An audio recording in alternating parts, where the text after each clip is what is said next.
छत्तीसगढ़ महिला सुपरवाइजर भर्ती परीक्षा 2021। आज के इस वीडियो में हम देखेंगे हिंदी के महत्वपूर्ण 50 प्रश्न जो कि एग्जाम के लिए काफ़ी इम्पोर्टेंट है। तो चलते हैं प्रश्न की ओर। पहला प्रश्न है, जिन शब्दों के अंत में आ आता है उन्हें क्या कहते हैं? तो आंसर हो जाएगा आक्रांत। दूसरा प्रश्न है, हिंदी वर्णमाला में अयोगवाहक वर्ण कौन से हैं? तो इसका आंसर हो जाएगा अंग की मात्रा आह वर्ण अयोगवाहक वर्ण है। तीसरा प्रश्न है, हंस में लगा बिंदु चिन्ह क्या कहलाता है? तो यह कहलाता है अनुस्वर। अगला प्रश्न है, चांद सब में लगा चंद्र बिंदु चिन्ह क्या कहलाता है? तो यह कहलाता है अनुनासिक। अगला प्रश्न है, भाषा की सबसे छोटी इकाई क्या है? तो भाषा की सबसे छोटी इकाई है वर्ण। काफी इंपॉर्टेंट क्वेश्चन है, व्यापक में अधिकांश बार इस प्रश्न को पूछा जा चुका है, तो आप इसको ध्यान में रखिए। छठा प्रश्न है, जिन शब्दों में किसी प्रकार का विकार या परिवर्तन नहीं होता है उसे क्या कहते हैं? तो आंसर हो जाएगा तत्सम।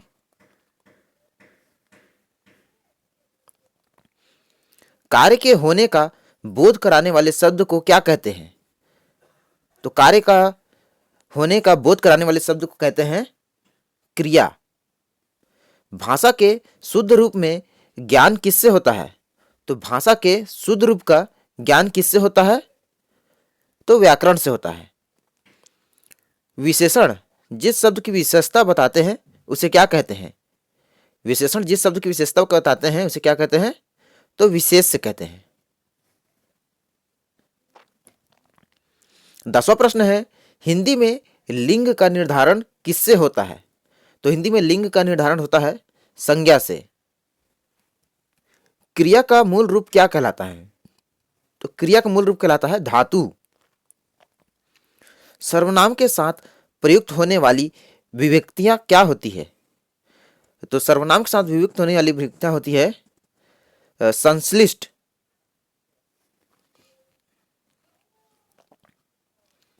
हिंदी में कारक चिन्ह कितने होते हैं? तो हिंदी में कारक चिन्ह होते हैं 8, जबकि संस्कृत भाषा में कारक चिन्हों की संख्या होती है 7। हिंदी में होती है 8 और संस्कृत में होती है 7। संज्ञा के कितने प्रकार होते हैं? तो संज्ञा के होते हैं 5 प्रकार। और कौन कौन से होते हैं इसे देख लेते हैं। व्यक्तिवाचक संज्ञा, जातिवाचक संज्ञा, भाववाचक संज्ञा, समूहवाचक संज्ञा और एक द्रव्यवाचक संज्ञा। तो संज्ञा के 5 प्रकार होते हैं, याद रखिएगा इसे। 15वें प्रश्न में देखते हैं हम, वे शब्द जो विशेषण की भी विशेषता बतलाते हैं उन्हें क्या कहते हैं? तो विशेषण का भी विशेषता जो बतलाता है उसे क्या कहते हैं? तो आंसर हो जाएगा प्रविशेषण। तो प्रविशेषण।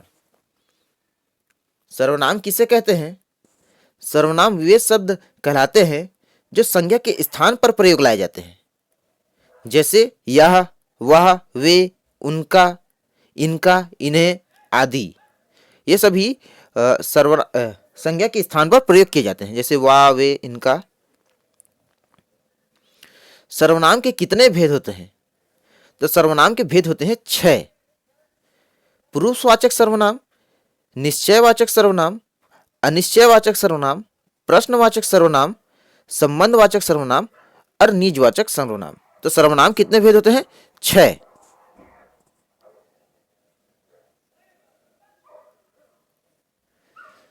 क्रिया किसे कहते हैं?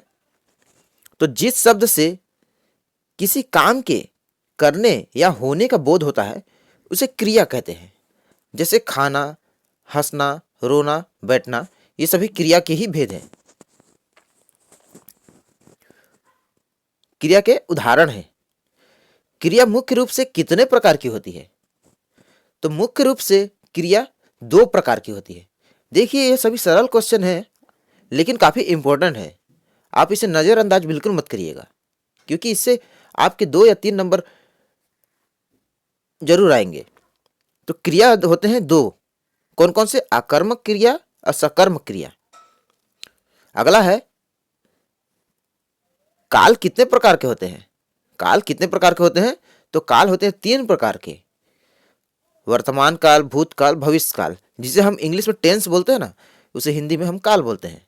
तो ये 3 प्रकार के होते हैं, वर्तमान काल, भूतकाल, भविष्य काल। सा व्यंजन का उच्चारण स्थान कौन सा है? तो सा व्यंजन का उच्चारण स्थान है तालु, तलु। जैसे हम सा बोलते हैं तो हमारी जीभ जो है वो दांतों के नीचे आ जाता है ना, तो उसे तलु बोलते हैं, सा। वा वर्ग का उच्चारण कौन सा स्थान है? तो वा वर्ग का उच्चारण किसमें होता है? दांत और ओष्ठ, ओष्ठ यानी होठ, दांत। वा वर्ण का उच्चारण होता है दंत और होष्ठ, वा। ठीक है। अगला है डा वर्ग का उच्चारण स्थान है तो कंठ, ड़ा। यार अगला है 24वां प्रश्न है का वर्ण का उच्चारण की दृष्टि से क्या है? तो का ये कंठ से होता है, का यानी गले से। का आप जब बोलेंगे तो आवाज कहां से निकलेगी? गले से, का। अगला देखते हैं वर्ग के द्वितीय व चतुर्थ व्यंजन क्या कहलाते हैं? तो वर्ग के द्वितीय और चतुर्थ व्यंजन कहलाते हैं महाप्राण। ए और ए का उच्चारण स्थान है तो कंठ तालु, ए और ए का उच्चारण स्थान है कंठ तालु। घा का उच्चारण स्थान क्या है? तो कंठ है यानी गला, घा। घा बोलेंगे तो आवाज कहां से निकलती है? गला से। वर्ण के प्रथम, तृतीय, पंचम वर्ण क्या कहलाते हैं? तो अल्प प्राण वर्ण, अल्प प्राण वर्ण कहलाता है। ठीक है। मात्रा के अधिकार पर, मात्रा के आधार पर हिंदी स्वरों के भेद कौन से हैं? तो मात्रा के आधार पर हास्य और दीर्घ स्वर। सर्वनाम के साथ प्रयुक्त होने वाले विभक्तियां क्या है? तो संश्लिष्ट। सर्वनाम के साथ प्रयुक्त होने वाली विभक्तियां संश्लिष्ट। शिक्षक विद्यार्थी को हिंदी पढ़ाते हैं, वाक्य में क्रिया के किस रूप का प्रयोग किया हुआ है? तो शिक्षक विद्यार्थी को हिंदी पढ़ाते हैं, इस वाक्य में क्रिया के किस रूप का प्रयोग हुआ है? तो द्विकर्म क्रिया का प्रयोग हुआ है। 32वां देखते हैं मुझे किस प्रकार का सर्वनाम है? मुझे, मुझे किस प्रकार का सर्वनाम है? तो यह उत्तम पुरुष है। मानव शब्द का विशेषण बनेगा मानवीय। तो मानव शब्द का विशेषण बनेगा मानवीय। चिड़िया आकाश में उड़ रही है, उस वाक्य में उड़ रही क्रिया किस प्रकार की है? तो उड़ रही है क्रिया जो है आकर्मक क्रिया है, आकर्मक क्रिया। पशु शब्द का विशेषण है तो पाश्विक। नेत्री शब्द का पुल्लिंग होगा नेता। उत्कर्ष का विशेषण क्या होगा? तो उत्कृष्ट।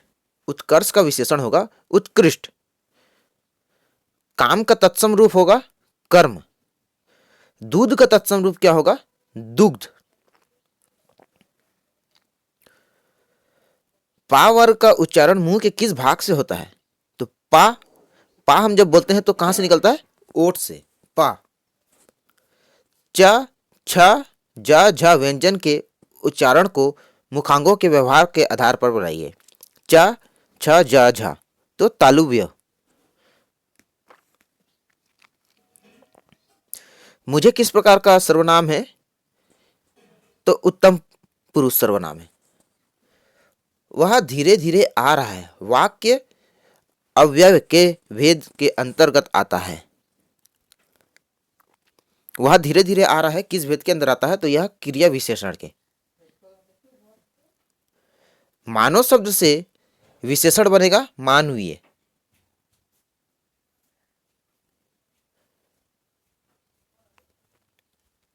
चिड़िया आकाश में उड़ रही है, इस वाक्य में उड़ रही क्रिया किस प्रकार की क्रिया है? तो आकर्मक क्रिया है।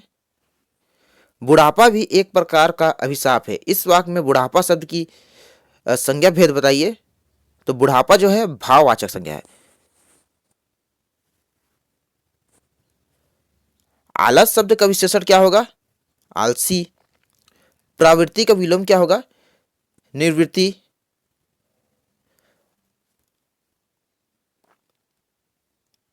अंतरंग का विलोम होगा बाहिरंग, अंतरंग का बहिरंग। गुप्त का विलोम शब्द होगा प्रकट। दोस्तों यह वीडियो आपको अगर अच्छा लगा तो हमारे इस चैनल को जरूर सब्सक्राइब करिएगा, शेयर करिएगा, लाइक करिएगा। मिलते हैं नेक्स्ट वीडियो में। एक बात और, आप इस वीडियो को एक बार नहीं बल्कि 2 बार जरूर देखिएगा, जिससे आपको पूरी तरह से याद रहे। ठीक है, धन्यवाद।